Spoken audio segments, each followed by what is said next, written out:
Bismillahirrahmanirrahim. Assalamualaikum warahmatullahi wabarakatuh.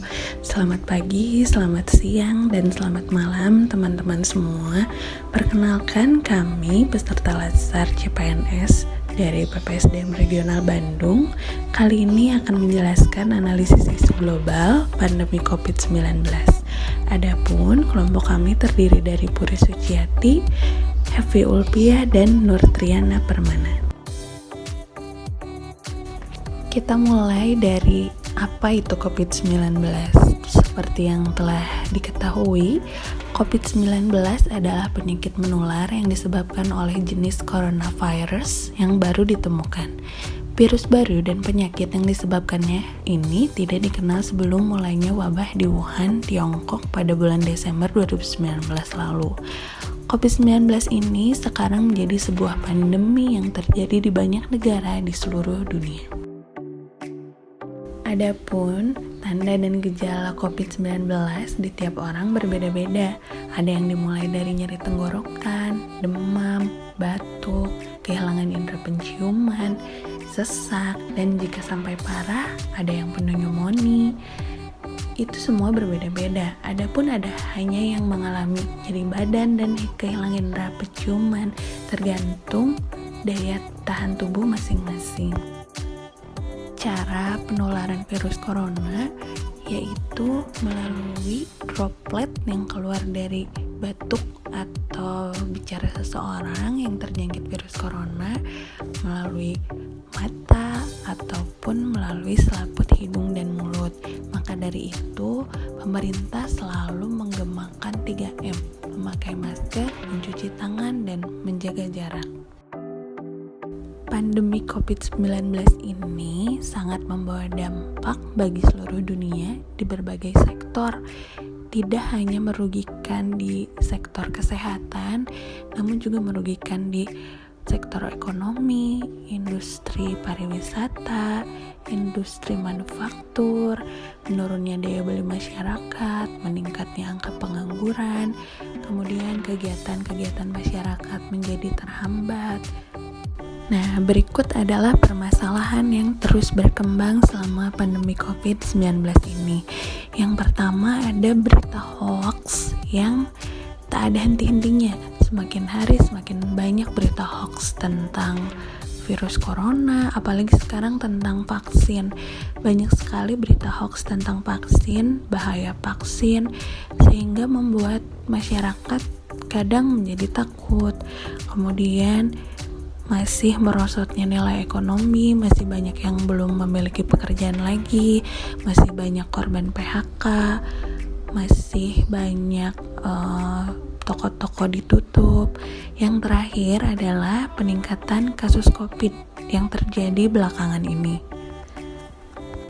Dari berbagai isu kritikal yang telah dikemukakan tersebut, maka selanjutnya kami melakukan analisis untuk memahami isu tersebut secara utuh melalui metode USG, urgency, seriousness, dan growth.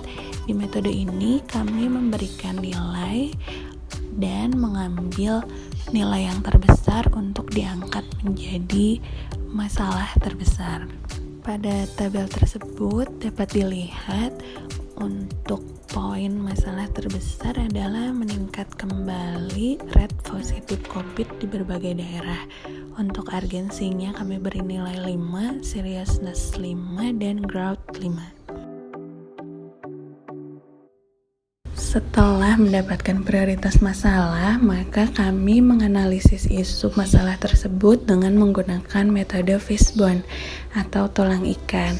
Dapat dilihat di diagram tulang ikan, di kepalanya ada permasalahan yaitu peningkatan kasus COVID, dan di tulangnya, di bone-nya yang pertama ada dari segi men, yaitu kurangnya penegakan aturan, tidak adanya kejelasan sanksi, dan kurangnya kesadaran masyarakat.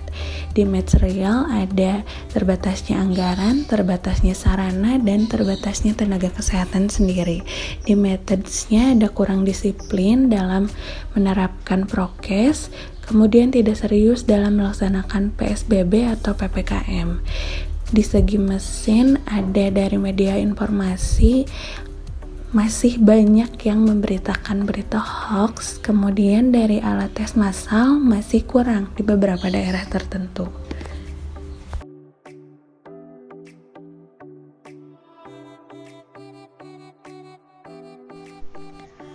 Selanjutnya ada tabel rekomendasi alternatif penyelesaian isu. Isu yang dibahas yaitu meningkatnya kasus COVID-19 di Indonesia, di mana penyebabnya yaitu kurangnya kesadaran masyarakat akan pentingnya penerapan protokol kesehatan. Alternatif penyelesaian yang pertama, sosialisasi pemahaman tentang COVID-19. Setiap alternatifnya ada tahapannya. Yang pertama, penyebaran informasi mengenai COVID-19 di berbagai media yang melibatkan pemerintahan terkecil seperti RT, RW, dan kepala desa, di mana penyebaran informasinya itu bisa berupa media elektronik dan non-elektronik. Media online seperti sosial media, koran, leaflet yang biasa disebar, dan media pemberian informasi lainnya. Hasil yang diharapkan yaitu bertambahnya pengetahuan masyarakat tentang COVID-19 sehingga tidak adanya kesalahan informasi yang didapatkan masyarakat. Pihak yang terlibat yaitu pemerintah, masyarakat, dan akademisi. Lalu yang kedua, sosialisasi penerapan protokol kesehatan. Tahap alternatifnya yaitu penyebaran informasi mengenai penerapan protokol kesehatan di berbagai media juga. Seperti tata caranya, harus menggunakan apa yang harus dilakukan, apa yang harus dihindari. Melibatkan pemerintah terkecil seperti RT, RW, dan kepala desa. Hasil yang diharapkan bertambahnya pengetahuan masyarakat tentang protokol kesehatan yang harus diterapkan. Pihak yang terlibat yaitu pemerintah, masyarakat, dan akademisi juga. Melakukan razia protokol kesehatan. Untuk alternatif selanjutnya, tahapnya yaitu melakukan razia di tempat-tempat ramai seperti tempat wisata, tempat makan, ataupun taman-taman hiburan dan taman-taman kota yang biasanya sering didatangi oleh masyarakat dan menjadi tempat berkerumun. Serta adanya pemberian sanksi kepada para pelanggar aturan protokol kesehatan, atau sanksi diberikan kepada pemilik tempat usaha atau tempat wisata, tempat makan, dan tempat-tempat yang menjadi sumber kerumunan atau menjadi daya tarik tempat masyarakat berkerumun. Hasil yang diharapkan itu tidak adanya pelanggaran protokol kesehatan dan bertambahnya kesadaran masyarakat tentang penerapan protokol kesehatan di tempat-tempat umum. Pihak yang terlibat tentu saja pemerintah, masyarakat, dan pelaku usaha. Diharapkan dengan adanya alternatif tersebut, kasus COVID-19 di Indonesia bisa dikurangi.